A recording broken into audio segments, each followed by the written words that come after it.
Hello, this is part 6. This is not about painting dungeon tile sets. This is about discussing different systems within your tile set and also the different levels.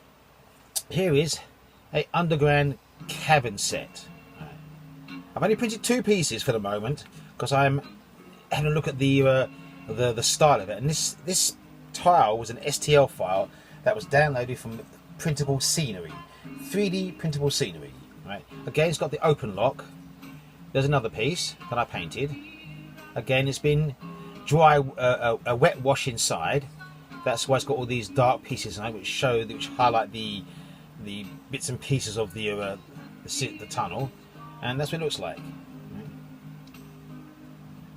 So adventurers would run around inside here, facing monsters or whatever else you want to put inside there.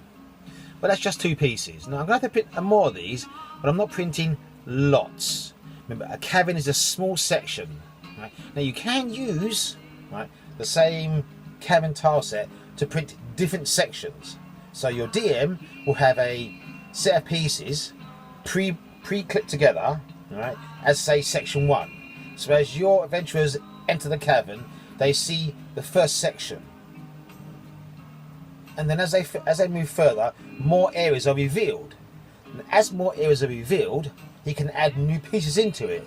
So you have these pre-formed as small sections, maybe 4 or 5 tiles wide this way, and maybe 2 tiles wide this way.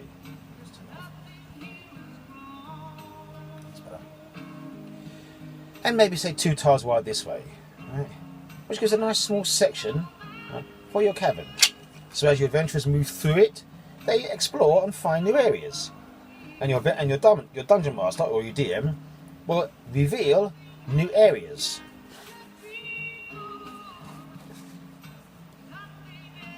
Like here is a few underground tiles. Again, I've only printed a few, right?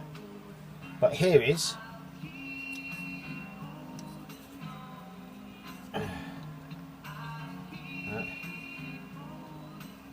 underground river tiles. So it's got crystals in the bottom, it's got mineral deposits, okay, growths, lichen, moss. But that's just a simple underground cabin set, river set. And I have a few of these. I've only printed a few of these, just 4 as it goes, 2 here and 2 here. Alright, that's all, just as a test. But when you first using your 3D printer, I suggest you print what's called a calibration cube. Okay, this.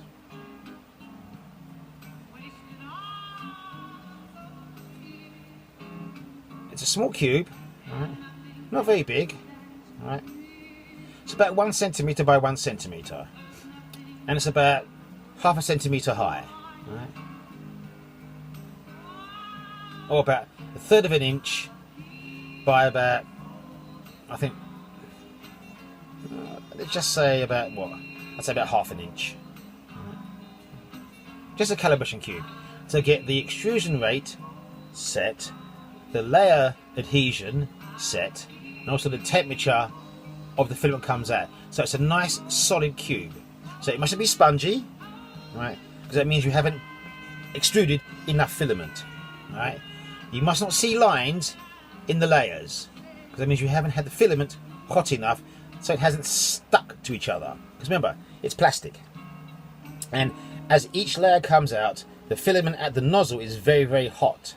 That's how it sticks to each layer, because it adheres to the previous layer by slightly melting the contact area between the new filament and the old filament. And if you don't have the nozzle hot enough, then that initial contact will not adhere, and you have what's called separation of the various layers. Now, big models, it can be quite extreme. You can actually make the model fail and actually break apart. Right? So it's best to do on a small area first to get it just right. Right? Once you've got that done, you can then start printing bigger pieces. This is a sewage tile for a sewer system. There's an edge piece, again for the sewer, and this is black PLA again. Right? This is grey PLA, right? Because I have boxes of filament from 3D filler print, and also rigid ink. Right? They're nice filament, high quality, and they come out really, really well. Right? And here is, again, part of the sewer system. See, this would form an end cap, see? Where you'd have this turning. So you'd have another piece on this side, right, going the other way. So you'd have here going that way, right, and this one going this way. So you'd have a corridor, in other words. Right. But again, that was white PLA, and it ran out. That's black PLA. But as I'm going to paint it, doesn't matter what colour. Right. Of course, if you have bright filament, you're going to have to try and cover the colour of the filaments with your paint. So you might need more layers of paint. Remember, the more layers would obscure the detail. Right?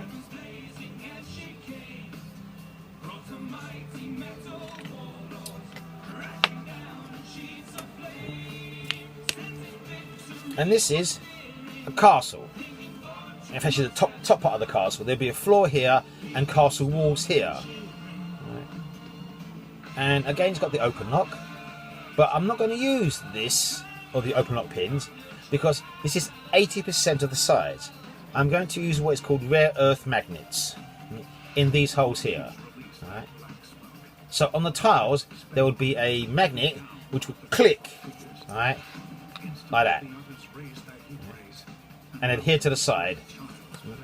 Now, I could print out open lock filament, open lock clips, but I have to print them 80% of the size. And while it's quite strong, there's a strength limit to PLA. Now, you can use other filaments, PETG for example, either nylon, right, which is a very strong filament, even carbon fibre filament, but they're very expensive to use, and printing them is very difficult, especially carbon fibre. Because carbon fibre would tend to wear out your nozzle very quickly.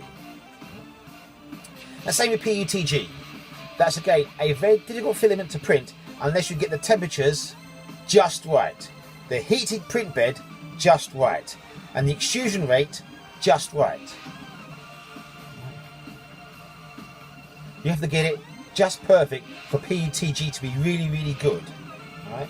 ABS, again, you've got to get it just right. So if you dial it in by doing a calibration cube, because you can easily waste this much, where if you print it and waste this much, right, it's going to be annoying. Right? If you waste this much and getting the temperatures right, it doesn't matter. But if you print a whole cube like this, right, which might take 3 hours to print, and suddenly you find you've not got it hot enough, and you've got layer separation, and it just snaps, that's wasted. You can try and glue it together, but it won't. It will work, but it won't look good, because it'll always be weak across the layer lines, which is this way, because it layer lines like this, right? And it'll always be weak across here because that's where it wasn't adhered properly. And these are the tiles we painted in part 5. You see they're dry now. See, dry. See? Again, I haven't painted here or here because that's where my fingers were. Right? But yeah, simple grey. And they can print your whole dungeon in this, paint your whole in this colour if you want to. But I've only done this as an example. That's all. So I'm going to recover these with the dark grey. Right? But this is the underground cavern level. Right?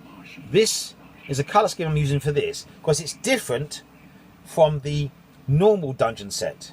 Because it's underground, it's rock, stalagmites, stalactites, moss, dark areas, pools of water.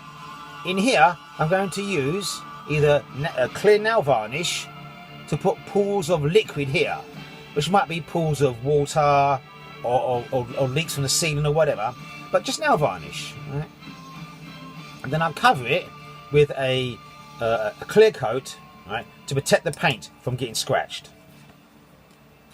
Now, like I said, you can buy tiles from Dwarven Forge. They're very, very good. Right? They're not exactly cheap, but neither are they super expensive.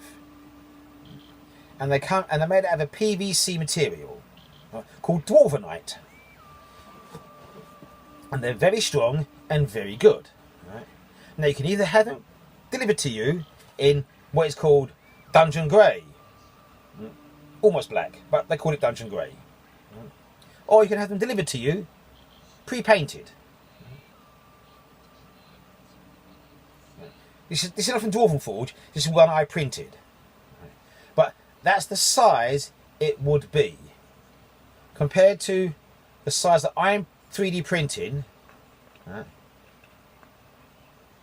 that's the size you would get them at. Now, one piece is fine, it's one piece. But imagine you've got 70 of these pieces, just for the castle level. Now, Dwarven Forge is really, really good. They're really, really brilliant printed, designed tiles. There's lots of different sets, but they do not lock together. In other words, they do not have the open lock, right? So they just sit together by gravity. So you stick them on your table, and that's it. Right? They're not locked together. They can knock about. You can knock them out at the form of your dungeon. Right? You can lose the layout of your dungeon if someone knocks the table, because they don't stick together. They just sit there by gravity. Right? Where these would lock together. So I can lock sections together, right, and have a small section of a dungeon, in this case at a cavern level, that I can reveal, if I'm the DM, to the players as they find it. So, if they find the entrance, they might see these 2 tiles, or say 3 or 4 tiles, as an entrance area. So they'll come in here, right, and that's the first thing they see is this little corridor here, which might extend to say 4 tiles. And your DM can reveal that on the table as the first part of the cavern. Then as they move around the corner, they see new areas, and you can reveal these pieces as he goes along. And you can hide these pieces on the floor, cover them with a towel or blanket so they can't be seen. Right? So they can be revealed. Right? Now with the Dwarven Forge, because they're loose, you can't do that. Right? You have to stick them on the table, or the game table that you're playing on, as they are. Right? You can cover them with a blanket, but you run the risk of knocking them out of alignment. So if you put the blanket off to reveal it, ta-da! The blanket can actually knock the pieces around, right, and destroy your hard-worked setup for your dungeon. Where these lock together, because I'm not using the open lock clips, I'm using rare earth magnets. So they'll just magnetize together. So I can easily put them together. Now I might even decide to put a magnet in the bottom. So if I have a metal plate, right, they would stick to the metal plate. Right? And a metal plate can even be painted as part of a different ground. Maybe an external area. Forest, grass, sand, whatever the area I'm going to be putting these pieces on. I can have sewers, underground rivers that the explorer can find. There might be creatures in here, right? Because it might be much bigger. There could be creatures in here. Some helpful, some harmful. And in the sewer, the creature might find ugly creatures, sewer rats, a tellarite, a skith, which is like a giant ugly spider with claws, or whatever creature your DM is actually exposing to the players.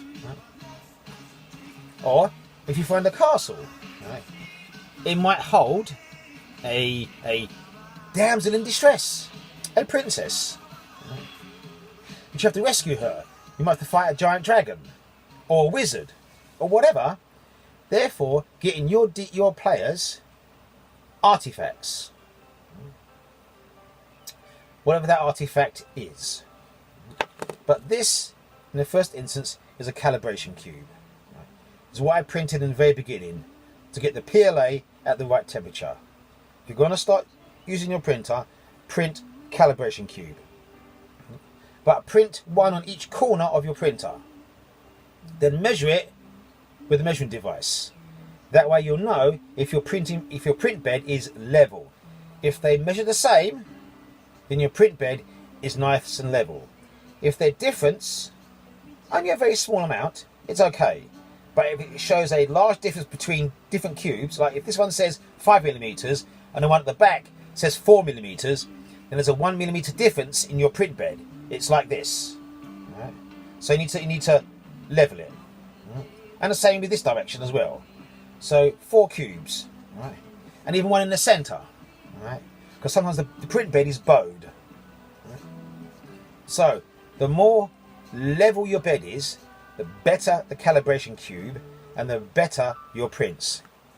Because my fault with this one, as you can see, it's quite curved, was I didn't have the print bed hot enough. This is ABS. This is black ABS.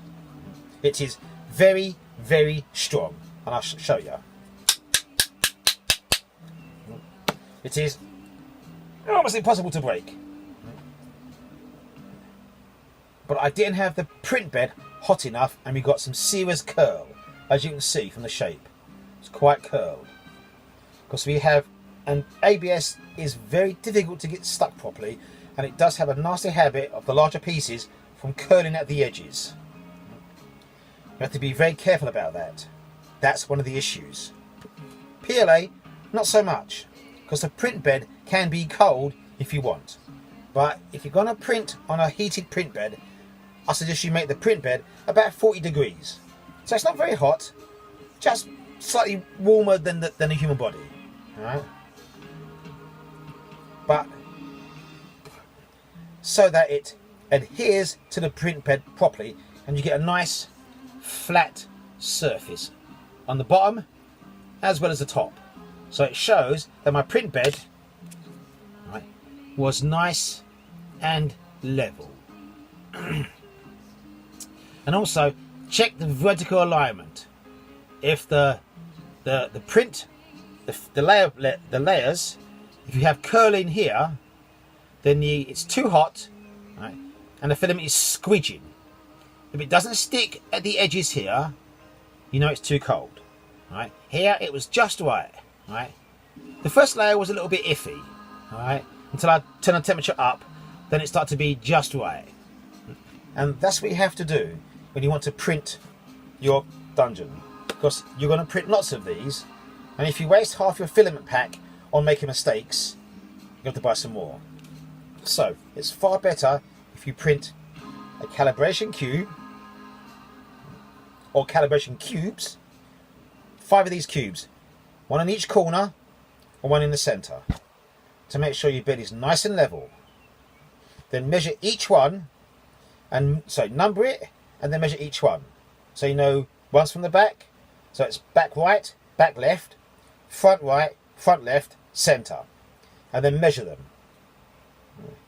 If their dimensions are the same, you know your print bed is nice and level. If one or two cubes has a difference of say 1mm, you know your print bed is like this. Right? If the difference in 3 cubes, you know the print bed is like this, but also like this. So it's tipped in this direction as well as this direction. So you need to level it. That takes a little bit of fiddling to get the print bed just right. Unless you have an automatic leveled bed, most beds are manual. Right? That takes time. It takes a lot of time to level the bed just right. And once you've got it just right, I suggest you keep the measurements, right, and check it every, say, 50 or 60 prints. Because yanking at the print bed to get the print off can move the bed out of alignment. Now, if you have a flexible, what they call spring steel surface that is magnetized, pop it off, flex it, it comes off. You can buy those, simply enough, but they're expensive. And I suggest if you're going to do that, you put on your print bed masking tape. So that when you come to move it off, all you have to do is peel the masking tape off, and the print comes with the masking. Comes off with the masking tape. You're going to be wasting masking tape, but masking tape is quite cheap. Would you rather waste masking tape, which is like, I don't know, 50p for a reel of masking tape, or waste about £40 worth of filament on failed prints? I'd suggest you waste 50p on masking tape instead of £40 of failed filaments, on failed filaments, sorry.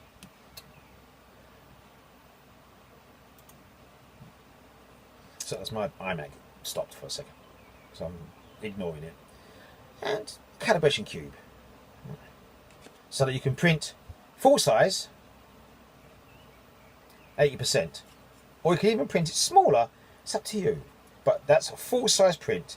This takes almost 3 hours to print, and if you've got to do 300 of these, it's going to take you a very long time. This takes about half an hour. This takes 3 hours. This half an hour. This 3 hours. So if you want to print one, that's okay. But if you're going to print 50, that's 50 times 3. That's 150 hours of your printer running. That's of course if it doesn't fail at any time. And that's of course if you don't sleep. So it's going to take you at least a week and a half to print 50 of these. Where I can print 50 of these in 2 days. So, suggest you check your printer. Sorry about this. Check your printer. Print a calibration cube.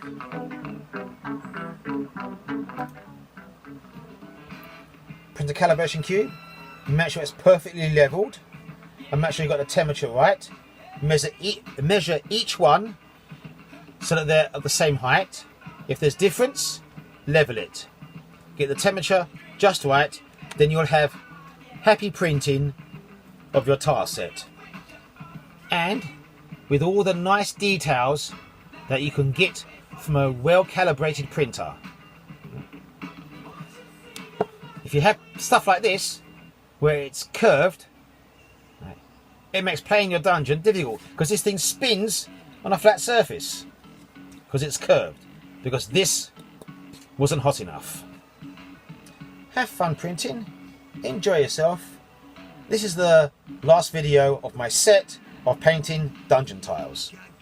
Enjoy your adventuring, enjoy your printing, and what's most important is have fun playing.